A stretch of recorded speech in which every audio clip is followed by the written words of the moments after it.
If you're trying to apply to grad school and your statement of purpose has these 5 deadly mistakes, then trust me, it can send your application to the trash. I know you have the good grades, I know you have the work experience, but if your statement of purpose has these 5 mistakes that I'm going to be listing in this video, then you can ruin your chances of actually getting that admission to come study abroad. So let's make sure that doesn't happen to you. Journal and Journey with Olubuki.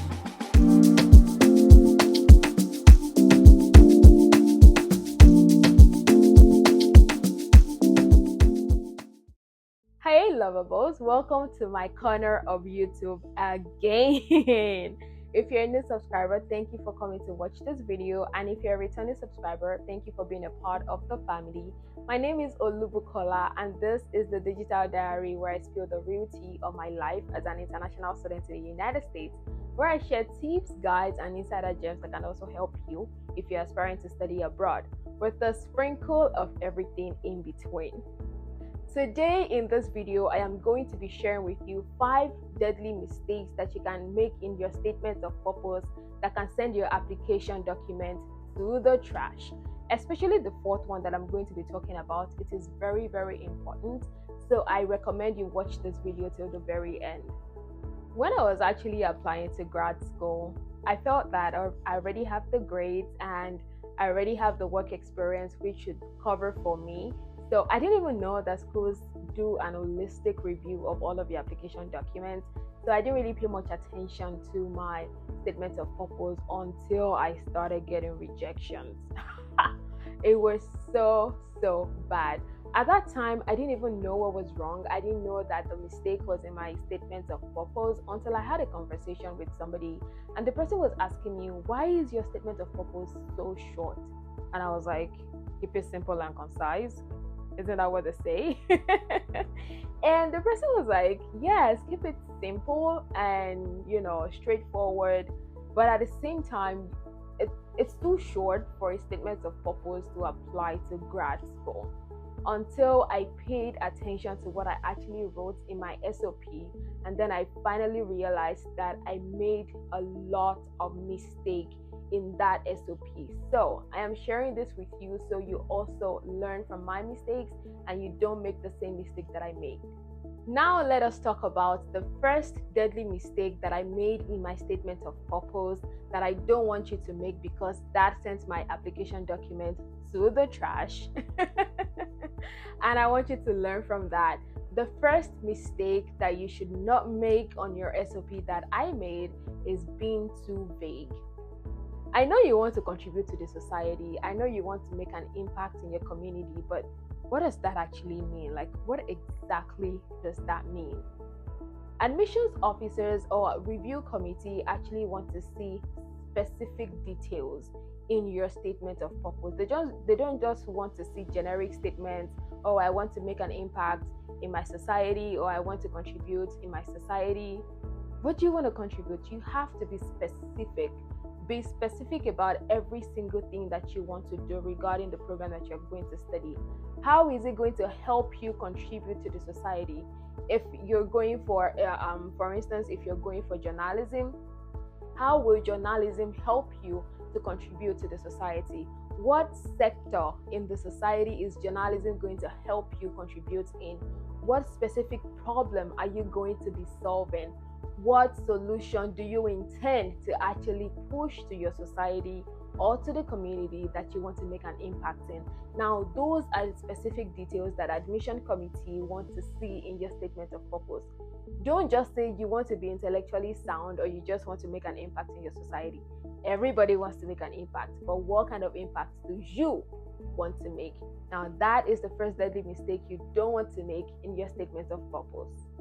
So you went online, you did a search, and you found a template that actually gives you the perfect thing that you can put in your statement of purpose, and you just copied that template and you pasted it on your Word and you just changed the details to your name and your information.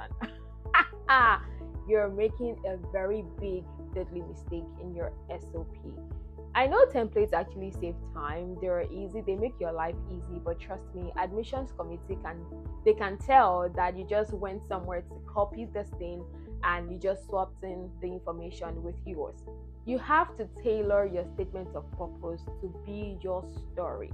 What is your story? Let it have your voice, let it have your tone, let it have your journey, let it actually showcase you. Let it sell you. There's a way that you can actually tell your story that it will be unique to you. So, copying and pasting templates can actually be very, very deadly to your application journey, especially if you're using that template for your statement of purpose. So, you don't want to do that in your application to grad school to come study in the United States. Now to the nerds who graduated with all A's and a perfect CGPA, and you're just obsessing over that perfect CGPA in your statement of purpose. You are doing yourself more harm than good in your application document if you're obsessing over your CGPA. It's good to actually have good grades. It's good to graduate with all A's and a perfect CGPA in your undergrad if you're going for a grad program. But honestly, you don't have to obsess over it. You don't have to rehash your transcript. They can already see all your grades in your transcript, so you don't have to talk too much about the grades that you had in school.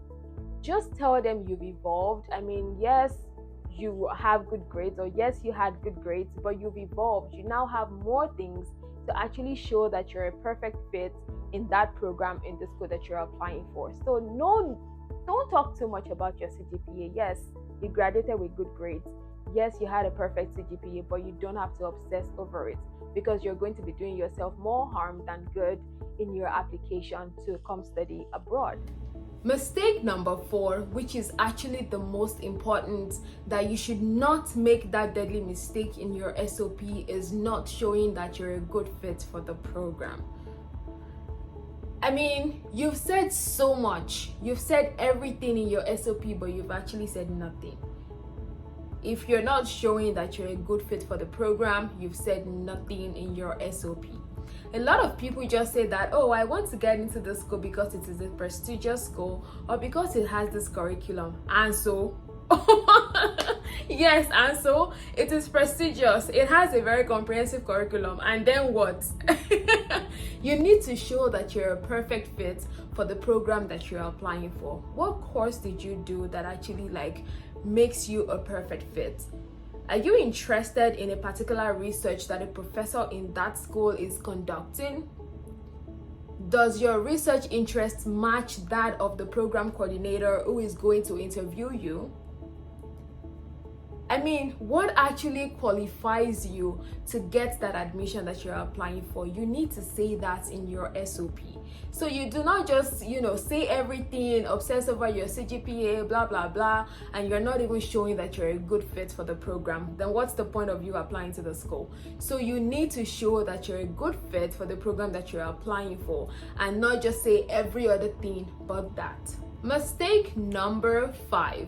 Some people write SOP like a highway, forgetting that a solid and an outstanding SOP actually has a beginning, a middle, and an end. If you are writing an SOP and it doesn't have a structure, you are making a very big mistake in your application process. So your SOP needs to have a beginning, a middle, and an end. Let me give you a sample workable structure that you can use to determine if your SOP has a beginning, a middle, and an ending. You want to show your motivation. You want to start with your motivation. What is actually motivating you to apply to that program? Was there an experience? Was there something that happened to you when you were little that is actually motivating you to pursue that program of study? The second part that you want to include in your SOP to make it have a structure is your academic background. What did you study for your undergrad that is actually leading you to the point where you want to apply for the program of study for master's or for PhD? What led you here? Did you take a certificate course that qualifies you to want to apply to the program? What exactly is your academic background? That is the second thing that you should include to make your SOP have a structure. The next thing that you want to include to make your SOP have a structure is your research interest and your experience. What areas are you looking to explore? What exactly are you interested in researching about?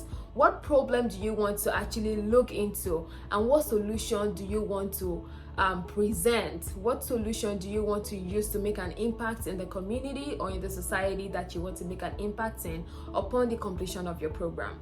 Now, that is another thing that you can use to determine if your SOP does have a structure. Then your fit to the program. I mean, why the school? Why that particular research interest? Why that faculty member that you want to work with? Why the department? Why the course? You know, you need to be able to explain all of these things in your statement of purpose to make it have a structure. And then your conclusion. What do you see yourself doing in the foreseeable future? What is your long-term goal? What do you actually want to achieve when you complete this program? These are the things that you should add in your statement of purpose to make it have a structure and make it fit in the beginning, the middle, and the ending, like umbrella. When you're writing your statement of purpose, always remember that you should make it authentic. It has to be easy to read, and that is your voice on paper. So whatever you want your voice to say about you to the admissions committee, that is what you should put in your statement of purpose. If you've made it this far to this video, then you've learned the 5 deadly mistakes you should avoid when you're writing your SOP for your application to come study in the United States. If you haven't subscribed to this channel, please hit the subscribe button below. And if this video helped you, please give this video a thumbs up. And don't forget to click the bell button below so you get notified every single time I post. I do have other videos on my channel that you can binge watch and learn 1 or 2 things about studying abroad, especially in the United States. And if you would like me to review your statement of purpose that you've written or that you've drafted because you're not sure of what you're doing, then leave a comment under this video and I might just pick 1 or 2 or 3 or 4 to review in one of the videos that I'm going to be posting later on. And if you have any question regarding coming to the United States, it doesn't have to be about statement of purpose. If you've not gotten to that point in your application process, if you have any question, or even if you've passed the stage of statement of purpose but you have other questions regarding coming to the United States, don't hesitate to leave a comment under this video and I'm definitely going to read your comments and provide clarifications or answers wherever I can. Until then, sayonara.